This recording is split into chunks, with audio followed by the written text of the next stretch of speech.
My name's Charlie Johnson, and in this video I'm going to break down the top 3 reasons why men over 35 struggle to lose body fat. And more specifically, belly fat. Now, I actually will be 35 in December, so I currently have abs. I'm 102 kilos roughly. My goal is not to have a belly when I turn 35 in 2-3 months' time, and continue to be in great shape over the next 5 years, and I break down and give you some of the value of how in this video. Now, the first thing we have to look at is the big mistake a lot of you guys are making right now is you're just relying on cardio and you're doing too much cardiovascular work. Now, cardiovascular work is phenomenal in terms of health, burning calories. However, it also burns muscle mass. So if you want to look like an athlete, you want to look chiseled, you want to look conditioned, you want to look toned, you do not want to look like a marathon runner. Have a look at the marathon runners, have a look at the sprinters. Who would you want to look like? So you have fast twitch and slow twitch muscle fibers. We want to develop the fast twitch muscle fibers by doing explosive strength training type of stuff in the gym in a controlled environment. And the beauty of it is you don't even have to do that much of it to get wild results. And if you're over 35, like I'm about to be, what gets even more valuable about this is actually the number one thing that's going to keep you living longer, not cardiovascular work. Because if you want to know the secret and the truth, the number one cause of death of old age is this. The number one cause of death of old age is actually people fall over, they break their hip, and they die in hospital. And they fall over because they're weak and they're unstable and they do not have strength. You build strength from strength training, resistance training. This also prevents osteoporosis as you get older, which is the bones weakening. We want you to be fucking dominant, strong, alpha male for the next 50 years until you die. We do not want you to be feeble, curled over, so you can't even fucking stand up at a chair. What life and existence is that? You can have all the fucking money in the world. If you're 60 years old, but you have no strength, you've got no virality about you, you've got nothing about you, pointless. So this is why we have to have some form of strength training within our routine. I would recommend everyone does at least 3 to 4 sessions a week. It doesn't need to be massively long. Even my own training, I spend 45 minutes at the gym, do 4 sessions a week. That's more than enough. It's not what you do, it's how you do it. And it doesn't necessarily mean you need to do loads to get epic results. The minimal effective dose is how we get world-class results with men all over the world. Now, the second thing I want to talk about is ignoring protein intake. So protein is the pure building block in terms of actually building your body. So whether it be skin, muscle, like everything, it has broken down amino acids.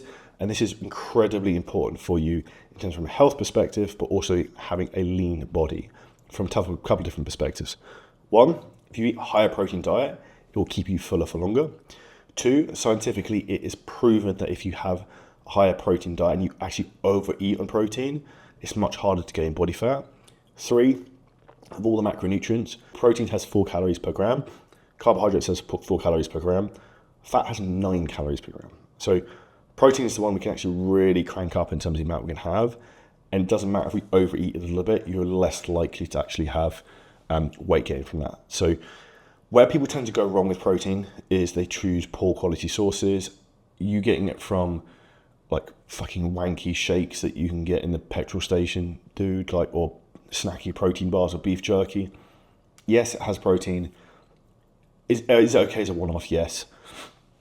Is it going to be good for you long term? Definitely not. I mean good for you long term. Is it going to be optimal for your results? No.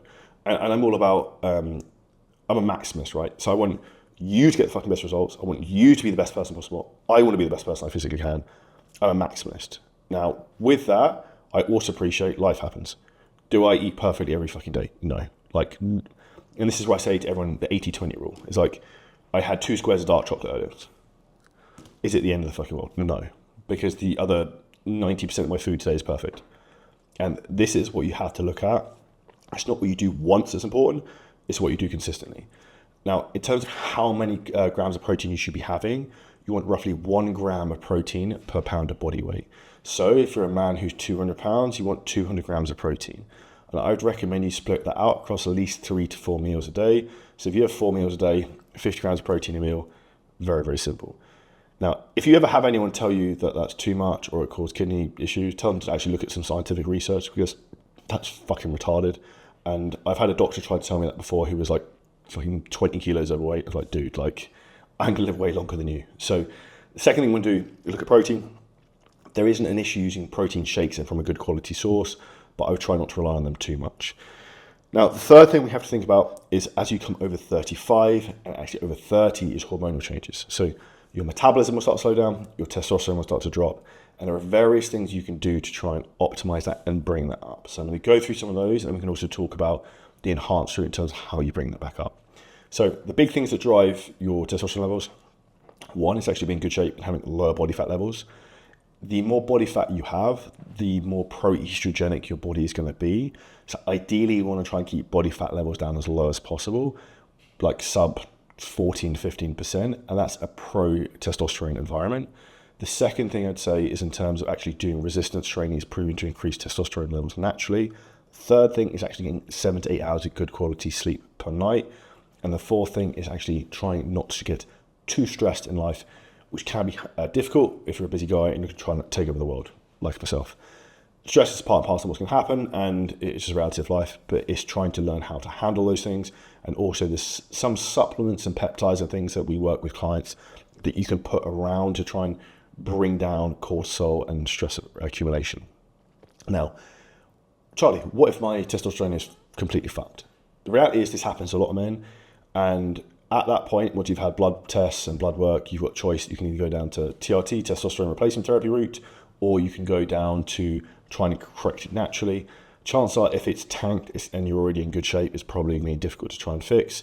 I would recommend the TRT route. We recommend and work with a lot of clients specifically on that, getting their blood work done, getting that fully reviewed, and helping them through the whole process.